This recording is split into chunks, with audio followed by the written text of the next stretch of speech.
तवज्जो मेरी तरफ रखें। तकरीर सुनने आए, आप तकरीर सुनने आए तो तवज्जो सामने रखें, ठीक। ईमान का मौजू है, हाथ नीचे कर लें, तवज्जो, हाथ नीचे कर लें, हाथ नीचे कर लें, तवज्जो से, तवज्जो से, या उधर जाकर बैठे, ठीक है।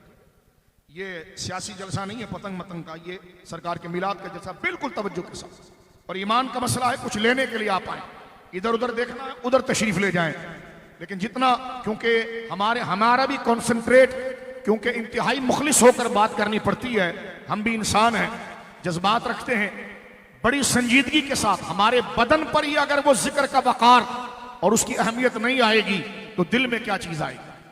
दुनिया के टट्टू लीडरों के लिए हम इतने संजीदा हो जाते हैं, जिन टट्टुओं ने हमारी बोरियां बनाई और कुछ नहीं किया। और जिस दीन के लिए हमने काम करना है तो तवज्जो करें, कभी ट्रांसजेंडर का कानून तो कभी वो कानून तो कभी कादियानियत का। इस खौल और इस लानत से निकले, सिर्फ दीन के नाम पर आए हैं।